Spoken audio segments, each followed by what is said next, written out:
우리 옆에 계신 분들과 이렇게 한번 인사합시다. 주님을 최고로 사랑합시다. 주님을 최고로 사랑합시다.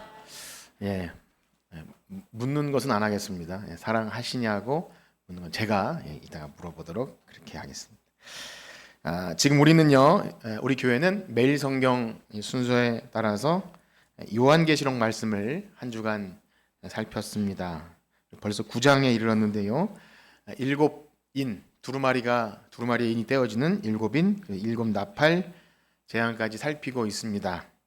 어떠셨는지요? 잘 말씀 묵상하고 하셨습니까? 어떠신가요?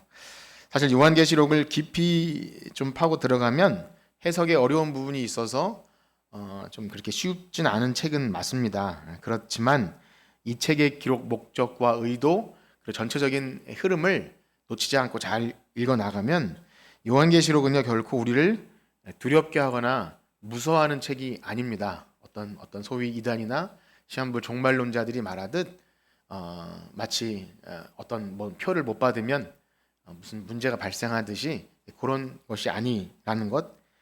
이 땅에서 복음을 위해 헌신하고 고난받고 이렇게 순교하고 그런 주님을 사랑하는 마음으로 섬긴 그들에게 한없는 위로의 책이 됩니다. 마지막까지 거룩한 신부로 살 수 있도록 믿음을 지켜줄 수 있는 귀한 책이죠.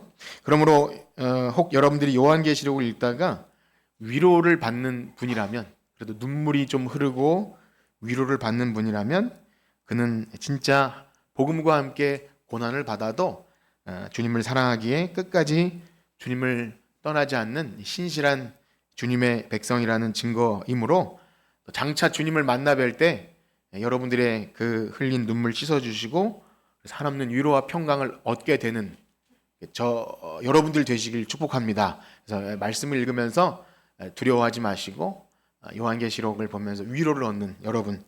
자, 그런데요, 지난주 말씀드린 대로 저는 이 주일 오전에 매일 성경 이 진도에 따라서 본문을 살피기보다 이 편지를 받았던 최초 독자들인 1세기를 살았던 소아시아 7교회 그 편지의 내용, 그 교회들의 상황에 맞춰서 쓰여진 그 편지의 내용이 너무 귀해서 잠시 진도를 멈추고 주일 오전에 각 교회들에게 주시는 말씀을 몇 주간 살피려고 합니다. 바라기는요, 이 뜨거운 여름, 한 주간 굉장히 더우셨죠? 뜨거운 여름, 우리의 가슴이 주님을 향한 사랑으로 더 뜨거워질 수 있도록 마치 여름 수련회를 하듯이 7교회를 향한 주님의 말씀을 살펴나갈 때 우리 교회의 머리 대신 주님께서 2000년 전에 그 소아시아 7교회 하셨던 그 말씀이 오늘날도 동일하게 우리 교회에 주시는 말씀임을 믿고 이 말씀을 우리가 받게 될 때 다시 오실 주님을 기다리는 그러한 순결한 신부로 거룩한 성도로 살아가게 될 줄 믿습니다. 자, 그렇습니다. 지난주 말씀드린 대로 이 소아시아 7교회가 에베소 교회로 시작해서 우리가 오늘 에베소 교회와 마지막 교회인 라오디게아 교회를 읽었는데요.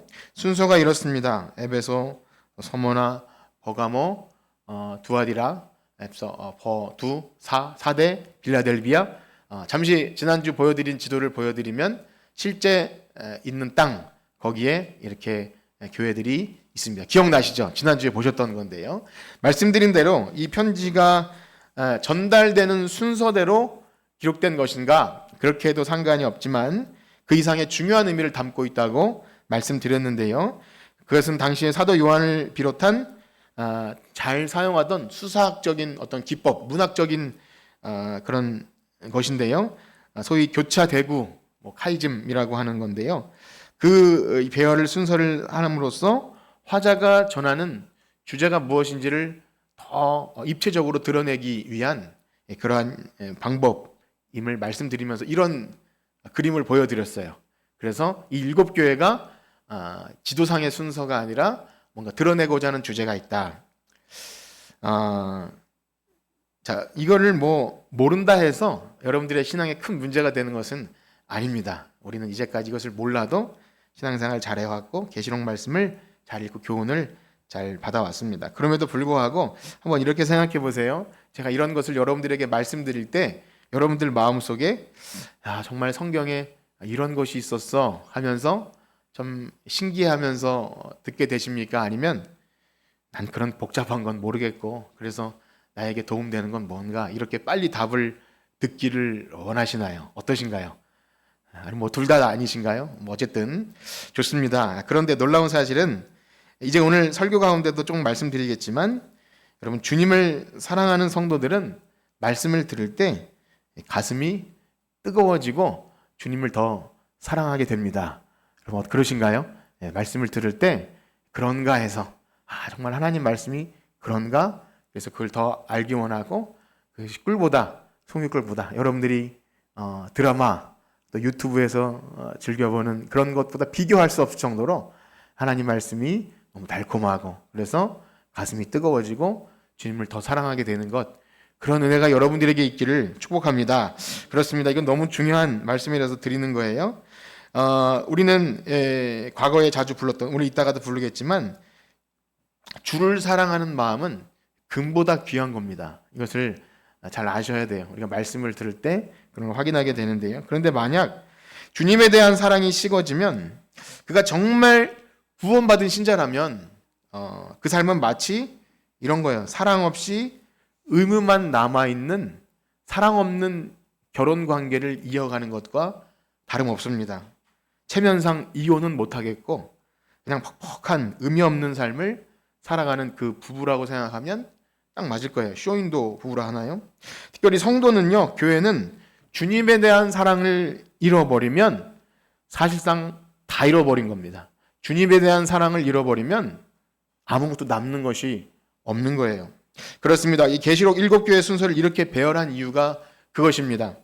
처음에 시작과 끝, 에베소 교회와 두아디라 교회, 이 교회가 비슷한 책망을 듣게 되는데요. 에베소 교회는 처음 사랑을 잃어버렸다 책망을 듣고 라우디아 교회는 주님에 대한 사랑이 차지도 않고 덥지도 않고 미지근함으로 토하여 내버리겠다 이런 무서운 책망을 듣게 됩니다. 그래서 이 두 교회 이야기가 소아시아 7교회 처음과 끝 겉을 감싸고 마치 샌드위치처럼 이렇게 감싸고 있는 이유는 이것이 교회를 감싸고 있는 본질이다. 이것을 잃어버리면 아무것도 아니다라는 것을 이 구조 속에서 보게 됩니다. 그렇습니다. 이 구조를 몰라도 우린 충분히 이야기를 듣고 살아왔고 처음 사랑 그리고 어디서 떨어졌는지 생각해라. 차든지 덥든지 아니하면 토하내버려 이 말씀 많이 들었습니다. 그렇기 때문에 이 구조를 몰라도 우리 이것이 얼마나 중요하다는 것을 알고 있습니다. 그렇습니다. 두 교회가 사랑이 식어져 버린 그 이유가 각각 다를지 몰라도 책망의 본질은 같습니다. 주님에 대한 뜨거운 사랑이 식었고 지금은 의무와 형식만 남아있는 교회에 출석하긴 하지만 그저 한 주 이렇게 때우고 그냥 이렇게 앉았다 돌아가는 그 정도로 마치 산소호흡기로 마치 연명치료하고 있듯이 그 정도 상태가 되어버렸는데 주님은 이러한 상태를 사람이 신앙생활 하다 보면 먹고 살기 바쁘면 그럴 수도 있지 라고 여기지 않아요. 단순한 문제로 여기지 않고 이것을 아주 핵심적인 문제로 생명이 달린 문제로 말하고 있다는 거예요. 이것은 정말 이런 겁니다. 이 부부가 계속 살아야 되는지 말아야 되는지 이 관계를 끝내야 되는지 말아야 되는지 아주 심각한 문제이고요. 어떤 것과도 타협할 수 없는 본질적인 문제가 지금 사랑하고 있는가라는 것입니다. 세상은 사랑이 밥 먹여주냐 이런 말을 하지만 우리 본질적인 사랑, 성경이 말하는 사랑을 알아야죠. 왜 그렇습니까?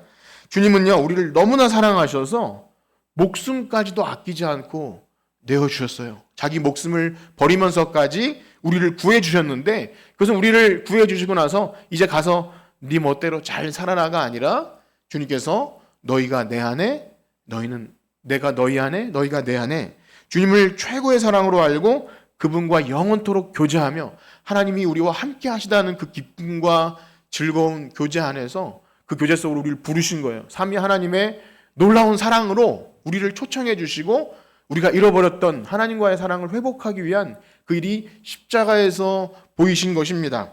그렇습니다. 그래서 한 사람의 신자가 복음을 듣고 죄사함의 은총과 거듭남이 무엇인지 알아서 진정 이제 내가 사는 것은 나를 위해 사는 것이 아니라 나를 위해 십자가 지신 그리스도를 믿는 믿음 안에 사는 것이라 라는 고백을 진짜 한 신자라면 그는 주님을 무엇과도 바꿀 수 없는 최고의 사랑으로 알고 섬기는 자가 되어야 한다는 것입니다. 여러분 어떠십니까? 그런 사랑이 여러분 가운데 있으십니까? 아니면 그것은 어떤 목사님이나 특별한 열렬한 신자들만의 것입니까? 여러분 그냥 산소 끼고 연명해도 뭐 죽으면 천국은 가겠지요 라고 정도로 혹시 신앙생활 하고 계시진 않으십니까? 만약 우리에게 그러한 사랑이 없다면 사실상 우리는 예수님을 믿는 것이 아닙니다.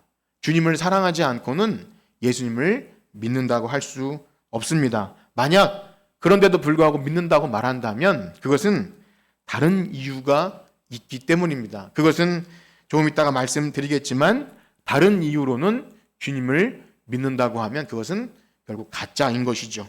그리고 무엇보다 사랑이 중요한 이유는, 교회 사랑이 중요한 이유는 초대교회 성도들이 극심한 환난과 핍박 가운데도 세상과 타협하지 않고 물들지 않고 우상 숭배하지 않고 버틸 수 있는 힘은 어디서 나오는 것입니까? 주님을 사랑하는 데서 나와요. 우리는 쉽게 종교적 열심, 순교적 각오, 나의 신앙 고백, 나는 철저하게 주의를 지키고 이런 내가 무엇을 하는 어떤 행동으로 내 신앙이 잘 지켜질 수 있을 거라고 착각하지만 한 사람의 신자가 어떤 상황에도 주님을 배신하지 않고 끝까지 신앙을 지키는 것은 그런 것이 아닙니다. 그것은 너무나 초라하고 비참하게 무너져요. 오늘날도 많은 교회들 가운데 직분을 주는 이유 가운데 특별히 항존직이죠.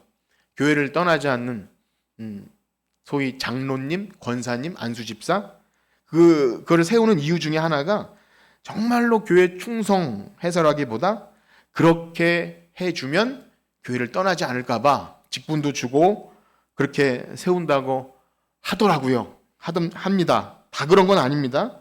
그런데요, 그런다고 해서 믿음이 자라는 것도 아니고 신앙이 지켜지지도 않더라는 겁니다. 오히려 교회가 혼탁해지고 은사와 직분도 아무 의미도 없게 됩니다. 그렇습니다. 오직 주님을 향한 신실한 사랑, 나와 같은 허물과 죄로 죽었던 아무런 가치도 없는 사랑받을 자격조차 없는 인생을 구하시기 위해서 자기의 목숨을 내어주신 그 사랑에 감격하여 나도 주님께 내 생명을 드려도 아깝지 않을 만큼 그 사랑이 없다면 여러분 이 악하고 음란한 세대에 믿음을 지킬 방법이 없습니다. 우리의 신앙 고백은 너무나 비참하고 초라해요. 아침 저녁으로 달라요. 주님을 사랑하는 마음이 없이는 버텨낼 힘이 없어요.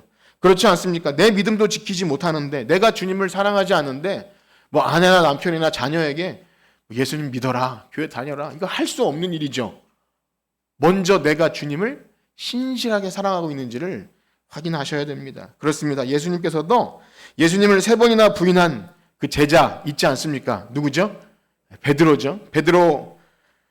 베드로가 부활하신 주님을 뵐 면목이 없었던 것 같아요. 그래서 주님 부활하셨다는 것을 봐도 고향으로 돌아가서 고기를 잡고 그렇게 힘없게 살아갈 때 예수님 찾아가셔서 무엇라고 묻습니까?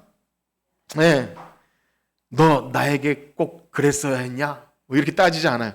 너 그렇게 내가 널 신뢰하고 너를 수제자로 삼았는데 어떻게 이렇게 배신을 하고 너 사도직 감당할 수 있겠냐? 이렇게 하는 것이 아니라 물끄러미 바라보시면서 야, 요한의 아들 시몬아, 너 나를 사랑하냐? 그렇게 물으신 거예요. 너가 나를 사랑하냐? 주님이 우리에게도 그렇게 물으셔요. 야, 너 나 사랑하냐? 3번씩이나 민망할 정도로 물어보셔요. 그렇습니다. 베드로가 얼마나 용기 있고 멋진 수제자입니까? 예수님 잡혀갈 때 막 칼을 들고 막 설치고, 그다음에 다른 사람들은 잘 모르는데 너는 나를 누구라 하느냐? 주는 그리스도시요 살아계신 하나님의 아들이십니다. 얼마나 그 신앙 고백이 멋져요? 그런데 그게 언제 드러납니까? 예수님이 잡혀가시자 그냥 헌시짝 버리듯이 그냥 도망가요. 자기 살 길 찾아서. 그게 우리의 본질입니다. 우리의 고백과 결단과 내가 이런저런 헌신 이런 것은요 사실 우리의 신앙을 지켜주지 못해요.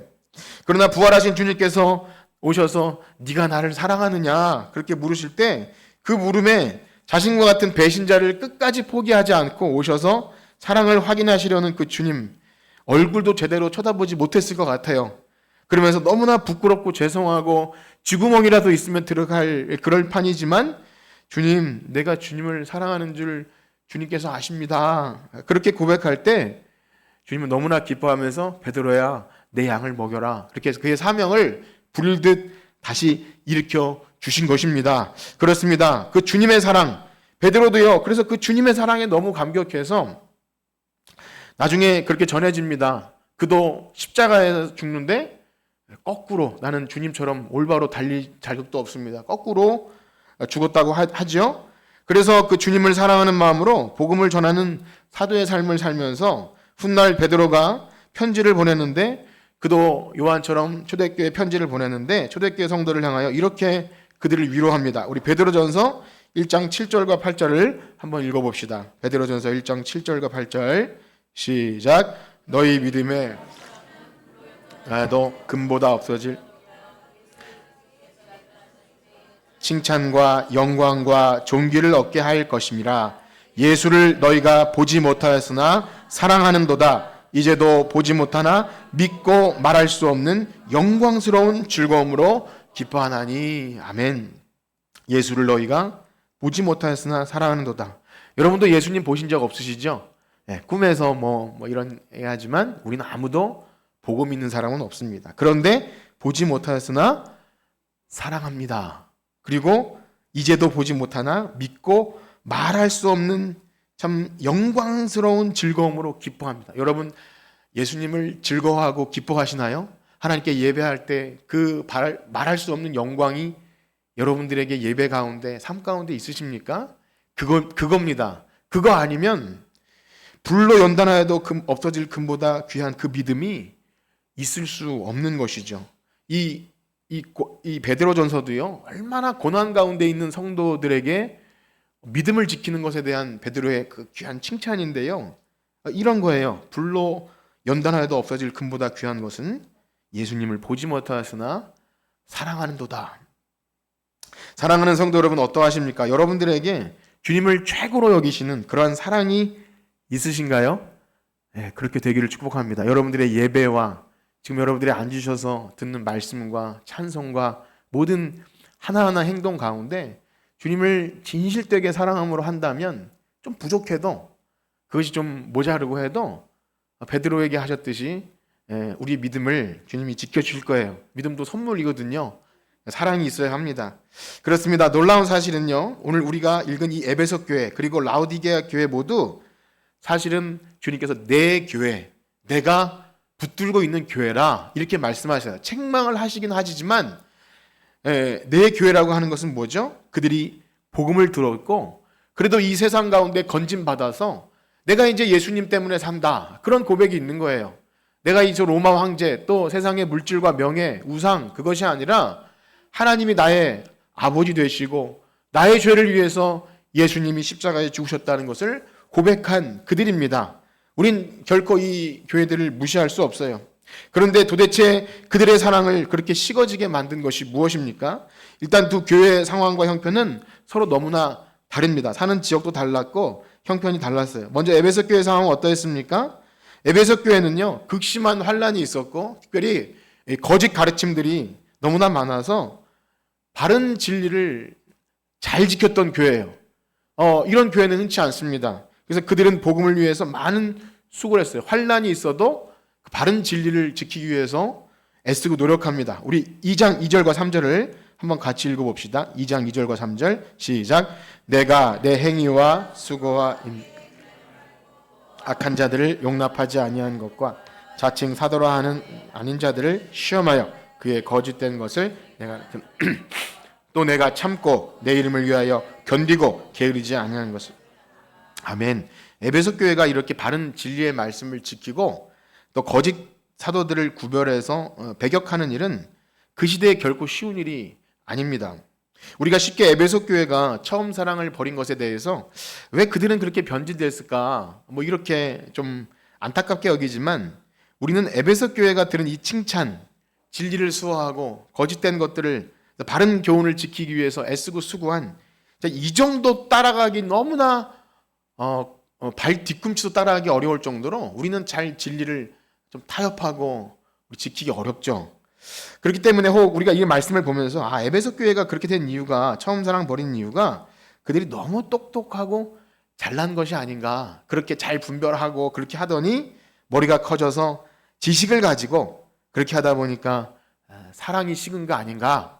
그러니까 우리는 웬만하면 너무 똑똑한 척 하지 말고 잘 받아주고, 잘 몰라도 그냥 둥글둥글 한번 따라해볼까요? 은혜롭게 합시다. 예. 우리가 그런 말 잘하죠. 은혜롭게 합시다. 은혜로 합시다. 그 말 뒤에는 약간 대충 한다는 게 있죠. 그리고 막 뭐 엄격하게 뭐 이렇게 뭐 성경적인 잣대를 그렇게 대십니까? 그냥 뭐 그럴 수 있죠라고 하는 그런 걸 은혜라고 우리가 착각하게 되는데요. 그렇지 않습니다.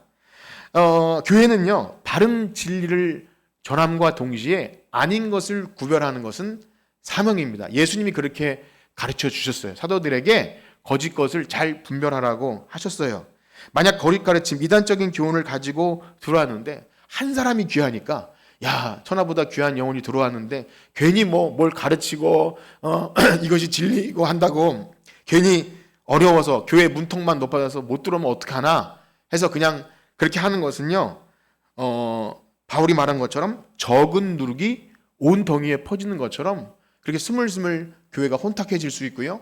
아, 저렇게 해도 되는구나. 저렇게 신앙생활 해도 뭐 목사님은 아무 말도 안 하는데 내가 뭐 이렇게 신앙생활을 하는, 이렇게 서로 하향평준화 될 수가 있어요. 굉장히 위험한 겁니다. 하향평준화는 너무 위험한 거예요. 물론 우리가 뭐 고차원적이고 뭐 이렇게 그렇게 하라는 말은 아니지만 최소한 바른 진리 안에서 하는 것이 당연히 여겨야지, 대충 해도 당연히 여기는 것은 안 되는 거죠. 그런데요, 우리가 그럼에도 불구하고 기억해야 할 것이 있습니다. 이런 인간의 죄성과 교만함은 우리가 그렇게 바른 진리를 지키고 좀 나은 어떤 것을 하게 되면 은근히 우리가 다르다는 생각을 하게 돼요. 저런 좀 저급하고 모르는 사람보다 내가 책이라도 한 권 더 읽고 교리라도 하나 더 배우고 한 것이 뭔가 내 자격과 공로로 착각하게 되더라는 거예요. 그래서 어떤 똑똑한 성도나 좀 특별한 교회 잘하는 겁니다. 분별하고 잘 배우는 거 너무 좋은데요, 은근히 그 마음 속에 이런 거 모르면 저거 아니야 라고 잘못 이렇게 비판하고 판단하게 되는 경우가 있는데 굉장히 교만한 거예요. 우린 그것에 빠지면 안 됩니다. 동시에 배우는 일도 멈춰서는 안 돼요. 그래서 교회가 이 공의와 사랑을 정말 지혜롭게 잘 해야 합니다. 어느 한쪽으로 치우치는 순간 복음이 혼탁해져요. 은혜를 강조하는 순간 진리를 잃어버리게 되고요, 진리를 강조한다고 했을 때 사랑이 식어버리는 그런 안타까운 일이 있습니다. 그런데 그것은요, 예수님이 그토록 비판했던 바리새인과 서기관들, 그들이 있던 거예요. 자기들의 행위 몇 가지를 가지고 어떤 사람들은 지옥의 땔감처럼 저런 세리와 창기와 또 이런 사람들은 아주 하나님 나라와 관련 없는 것처럼 그런 자들인 것이죠. 그를 엄하게 꾸짖고 위선자들이다, 그렇게 말합니다. 그래서 알고 보면 에베소 교회가 그렇게 힘써 지킨 것은 처음에 시작은 좋았지만 결국 자기들의 종교성, 우리 교회가 최고이고 우린 진리와 타협하지 않기 때문에 우리는 이런 교회야, 이런 잘남이 들어간 거죠. 하나님이 주신 귀한 진리의 말씀인데, 여러분 우리가 교리를 좀 알고 뭔가 새로운 진리를 알게 되었을 때 교만한 마음이 들어가는지를 잘 우리 스스로를 판단해야 합니다. 자기들은 저런 사람과 좀 다른 무엇이 있다는 것을 도구로 하나님을 사랑함으로가 아니라 자기 의, 정말 사람은 간사하고 교만해요. 은근히 자기 열심, 자기가 다르다는 것 들어가요. 우리는 이것을 잘 분별해야 합니다. 지혜가 필요해요. 정말 교회가 성숙하지 않으면 이것을 분별하기가 어렵습니다. 오늘날도 신앙이 좋다고 하는 사람들 가운데, 또한 다른 교회와 좀 특별하다고 하는 교회 가운데 이런 교만한 일이 얼마나 많이 일어나는지 모릅니다. 그러나 정말로 주님에 대한 이 사랑의 감격, 그래서 주님을 더 사랑하고 또 모인 사람들에게 이렇게 사랑해서 하는 일이 아니면, 정말 하나님 사랑과 지체를 사랑하는 일이 아니면 그 모든 행위들은요, 자기 의와 공로가 됩니다. 그래서 어찌 보면 에베소 교회 성도들에게 그러한 일이 생겼다고 할 수 있는 거예요. 교리를 잘 지키고 이단을 잘 분별했지만 정말 주님을 사랑해서, 지체를 사랑해서 자기들의 한 것이 아니라 자기들의 옳다는 정체성, 하나님의 의가 드러나지 않고 인간의 의만 드러나죠. 이런 일은 우리에게도 충분히 일어날 수 있습니다. 그런데요, 제가 이 말씀을 준비하면서 우리에게 그런 일이 있을까 생각해 보면 사실 아까 전에 말씀드린 것처럼 우리는 그런 일이 잘 일어나지 않는 것 같아요. 일어난다면 고작 뭐 진리를 수호하고 참된 교리를 지키는 이 정도가 아니라 부끄럽게도 그저 내가 잘하는 신앙행위 몇 가지 가지고 내가 남들보다 좀 나은 거 아닌가? 여러분 어떻습니까? 좀 그런 게 있지 않습니까? 내가 그래도 최소한 이 정도는 한다 라는 걸 가지고 나의 옳음을 드러내지 않습니까? 저는 아직까지도 그 얘기를 잊을 수가 없어요. 어떤 분이 우리 기도해야 합니다. 그러니까 어떤 분이 아니 새벽 기도나 나오고 그런 소리 하라고 했다 그래요. 그래서 좀 어이가 없었어요. 주님을 사랑해서 새벽 예배를 한다면 누군가에게 그렇게 말할 수 없다고 저는 생각이 돼요. 내가 뭘 좀 헌신하고 예배 안 빠지는 것은 주님을 사랑한 것이지 나의 옳음을 나타내는 것은 아니지 않습니까? 그렇다고 이 말 듣고 난 주님을 사랑하는 거니까 새벽기도 안 해라 이런 차원이 아니지 않습니까? 그런 거예요. 우리 어떤 옳음, 내가 남을 드러내기 위해 했다면 그 모든 것은 사랑이 들어간 것이 아닌 것입니다. 우리는 잘 분별해야 합니다. 그렇습니다. 에베소 교회나 우리의 어떤 미련함이나 결론은 같아요. 주님을 진심으로 사랑해서 한 것이 아니면 그 모든 신앙 행위는 자기 사랑이죠. 하나님을 사랑한 것이 아니라 나의 옳음을 드러내기 위한 거예요. 라오디게아 교회는 어떠했습니까? 라오디게아 교회는 상황이 달랐다 그랬어요. 어떤 진리 수호를 좀 할 필요도 없을 정도로 좀 편안했습니다. 부요했고요. 삶이 부요했고 그래서 그런 부요함이 나태하게 만들고 미지근하게 했다고 합니다.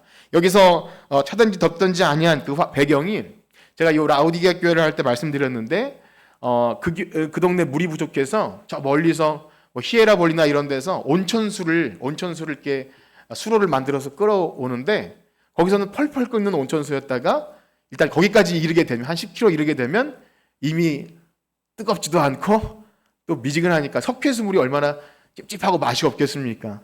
또 밑에 골로새에는 굉장히 시원한 물이 나왔다고 하는데 그런 배경을 가지고 차든지 덥든지 아니하면 토하여 내버렸다 이런 말이 있는데 어쨌든 그들의 상황은 부유했어요. 먹고 살기 문제없고 밖에도 그렇게 좀 덜했던 것 같습니다. 그런데 어쨌든 그들도 복음을 들었고 믿음을 갖게 됐고 교회가 생겨났고요. 그들은 주일날 즐겁게 모였을 겁니다. 예배에도 빠짐없이 출석했고 성경 공부도 했을 것 같아요.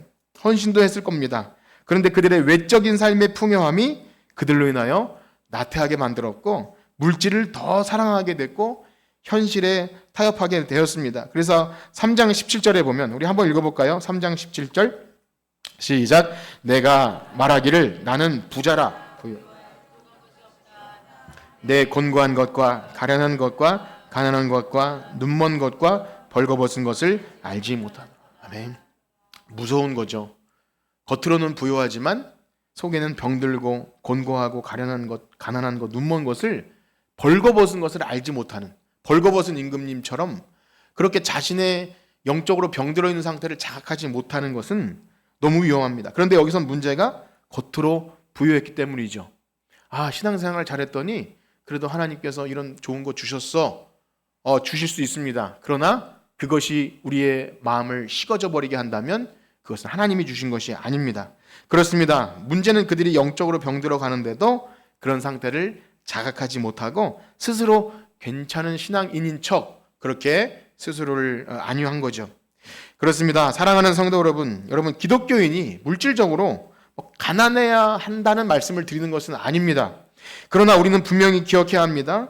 우리가 가진 풍요로운 물질, 그것이 주는 즐거움과 만족에 아무런 방어 없이 젖어들게 되면 어느 순간 하나님 의지하기보다 그것을 더 의지하게 되는 나 자신을 발견하게 됩니다. 조금이라도 통장에 좀 잔고가 있고 지갑에 돈이 있고 여러분들의 노후 대책을 위해 뭐라도 있으면 그것이 나를 오늘 살게 해주고 지탱해준다. 이거 없으면 무시당한다라는 그런 자기의 자존감을 예수님이 아니라 그것에 찾게 되는 우리 자신을 발견하고 그거 유지하기 위해서 믿음도 타협하게 되는 것을 발견합니다. 우리는 우리 자신을 그렇게 과대평가해서는 안 됩니다. 우리 자신이 여러분들 다 신앙 좋지만 나는 절대 그런 시험에 안 드니까 하나님 저 풍족하게 해주세요. 그런 돈 많이 벌게 해주세요. 기도하는 하세요. 그런데 과대평가하지 마십시오.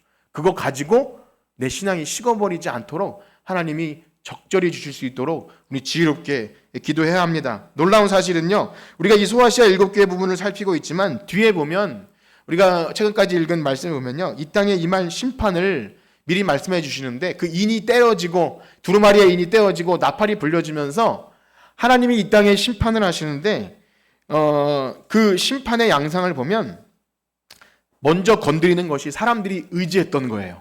사람들이 의지했던 당연히 주어지는 자연은총, 해, 달, 별, 또 풍부한 물과 곡식을 심으면 자연스럽게 자라나는 것, 이거 하나님이 다 하시는 건데 그냥 자기에게 주어졌다고 생각하고, 또 그 로마 시대에 의지했던 그 항로, 그 배들을 깨트려 버린다 그랬는데 그 배와 그 무역을 통해서 물질이, 경제가 돌아갔는데 하나님이 그걸 깨트려 버린다 그래요.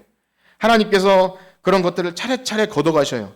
사실상 이 자연은총들은 인간이 타락했을 때 다 걷어가셔도 좋지만 아직까지 돌아와야 될 성도가 있기에, 아직까지도 그 숫자가 채워지지 않았기에 여전히 심판을 지연시키고 있는데, 사람들은 그것을 모르고 이거 당연한 거야, 하나님이 어디 있어, 그냥 내가 농사 잘 짓고 내가 일 열심히 하면, 내가 좀 똑똑하면 부자 되는 거지, 이렇게 할 때 마지막 심판 때 그것을 다 걷어가신다는 거예요. 그럼 그제서야 이 통곡해도 소용이 없다는 거죠. 놀라운 사실은요, 그 이마에 하나님의 표가 인침받은 자들은 주님을 너무 사랑했기 때문에 그 극한 환난 속에서도 타협하지 않는 거예요. 좀 먹을 것이 부족해도, 또 전염병이 돌고, 또 뭐 교회를 못 가게 하게 해도 주님을 사랑하기 때문에 신앙을 지켰다는 겁니다. 왜냐하면 그들은 어린 양의 피로 옷을 빤 자들이라고 말해요. 그것은 무엇입니까? 세상 사람들이 의지했던 모든 것들이 없어진다 해도 이미 그들은 세상에서 예수 이름 때문에 핍박받았던 사람들이에요. 그러니까 그것이 낯설지 않아요. 아무리 좀 어려워도 세상 의지하지 않고, 어차피 세상이 미워하는데 주님, 아멘, 속히 오시옵소서, 주님이 오실 때를 기다립니다. 아쉬워하지 않아요. 내 통장에 잔고가 있고 아직도 쓸 돈이 많은데 주님 아직 오시면 안 됩니다 라고 하지 않는 거예요. 굉장히 중요한 사실입니다. 그렇습니다. 그렇지 않은 자들은 이 세상 의지했던 것들 때문에 그 찬송 가사처럼 내 형제여, 이 세상 불탈 때 너도 타겠구나. 세상 물질 의지하고 그것 전전긍긍하고 그거 있어야 살 것처럼 하다가 이 세상 다 멸망할 때 너도 타겠구나. 이 얼마나 무서운 찬송 가사입니까? 복음이죠. 그러나 그거 듣고 회개하고 돌아오는 거죠. 그렇습니다. 그래서 우리가 이 기독교가 기복신앙에 물드는 것을 극히 경계해야 합니다. 왜 그런가요? 기복신앙은 뭐예요? 하나님이 나에게 좋은 것 주시니까 그래도 믿음 생활 하지, 하나님이 그래도 나 섭섭하지 않게 해주시니까 하는 거야, 사랑한다고 말하면 그래서 나 주님 사랑한다고 할 수 있어 정도인 거죠. 그러나 그것은 주님을 사랑하여 섬기는 것이 아닙니다. 성경이 말하는 사랑이 아닌 거예요. 그 믿음과 사랑의 진가가 언제 드러나는 거죠? 우리에게 공급되었던 그 좋은 것들이 끊어졌을 때, 내가 의지하고 하나님 요것만은 지켜주세요 했던 것들을 가져가실 때, 그때도 과연 주님을 사랑할 수 있겠습니까? 그겁니다. 그것을 묻는 거예요. 그래서 대표적으로 욥의 고난 속에서 사탄이 하나님을 시험해요. 하나님은 사탄에게 시험받는 분이 아니지만 하나님을 어떻게 하냐면 이 신자들을, 이 믿음을 비하하고 조롱할 때 하나님, 까닭 없이 그들이 하나님을 사랑하겠습니까? 그렇게 묻는 거예요. 우리 그 부분을 한번 읽어볼까요? 욥기 1장 8절에서 11절인데요. 우리 한번 같이 읽어봅시다. 욥기 1장 8절에서 11절 화면을 보시면서 읽어봅시다. 시작. 여호와께서 사탄에게 이르시되 내가 그와 같이 온전하고 정직하여 하나님을 경외하며 악에서 떠난 자는 세상에 없느니라. 사탄이 여호와께 대답하여 이르되 욥이 어찌 까닭 없이 하나님을 경외하리이까? 주께서 그와 집과 그의 모든 소유를 울타리로 두르심 때문이 아니니까? 주께서 그의 손으로 하는 바를 복되게 하사 그의 소유물이 땅에 넘치게 하셨음이니이다. 이제 주의 손을 펴서 그의 모든 소유를 치소서. 그리하시면 틀림없이 주를 향하여 욕하지 않겠나이까? 하나님께서 사탄에게 욥이 나를 경외한다고 칭찬하니까 사탄이 뭐라 그러죠? 아이고 하나님, 욥에게 복 주시니까 그 뭐 농사도 잘 되게 하고 소유물도 주시고 자녀도 많이 주셨는데 당연히 하나님을 경외한다고 하겠죠. 그거 한번 걷어가 보세요. 욥이 하나님을 욕하지 않겠습니까? 하나님은 몹시 기분이 상하셨어요. 그런 것 같아요. 자존심이 상했어. 야, 너 내 성도들이 고작 그까짓 거 가지고 나를 욕할 것 같아? 하나님이 마귀와 대결하신 거예요. 한번 소유를 그래 건드려봐. 목숨은 안 돼 라고 하신 거예요. 이 대결은 뭘 의미합니까? 하나님이 우리에게 원하시는 것은 까닭 없는 사랑이에요. 조건 없는 사랑. 그거 주시지 않아도, 아니 걷어가셔도 주신 자도 여호와시오 취하신 자도 여호와시오. 그 사랑을 원하시는 겁니다. 여러분 어떠합니까? 만약 여러분 아내나 남편과 결혼했는데 여러분 사랑해서 결혼하셨죠? 어떠십니까? 어쨌든 콩깍지가 씌웠든 어쨌든 한 번쯤은 사랑에 빠져서 결혼하신 거잖아요. 우리 저는 아멘 하시는, 우리 건설 좋아하시, 아멘 하셨어요. 우리 집사님 중에도 우리 아무도 팔려간 사람 없다는 얘기를 자주 해요. 지금 굉장히 후회하고 뭐 욕해도, 야 우리 팔려간 사람 없어. 다 우리가 서로 반대해도 그 역경을 이기고 결혼한 거야. 이렇게 얘기를 해요. 그런데 만약에 그 사랑이 좀 시간이 지나서 여전히 그 조건, 그때 사랑했던 그 조건을 유지한다면, 외모가 좀 병들고 돈도 그때보다 못 벌고 그러면 그 사랑은 취소되어져야 하는 거죠. 그러면 그거는 가짜임을 드러내는 거죠. 처음엔 좀 그랬다 할지라도, 그러나 시간이 지나도 좀 나이가 들고 병들고 내가 좀 잔소리를 하고 수발을 들어줘야 할지라도 여전히 사랑할 수 있다면, 이 땅에서 사랑할 수 있는 그래도 그 정도라면 조금은 연습하는 거 아니겠습니까? 우리가 물론 무슨 지고지순한 조건 없는 사랑을 할 수 있는 존재들은 아닙니다. 그런 존재가 되진 못해요. 그리고 세상도요, 그런 진짜 사랑을 말하기 싫어합니다. 그래서 사랑이 식으면, 야, 그 감정 없어지면 그냥 끝내는 거야. 뭘 그걸 그렇게 해라고 말하죠. 그걸 자유와 행복과 내가 진짜 사랑을 찾아 떠난다, 뭐 이런 로맨스를 얘기하지만 그건 다 세상이 말하는 가짜인 것입니다. 그러나 성경이 말하는 하나님에 대한 사랑은 결코 그렇게 허접하지 않습니다.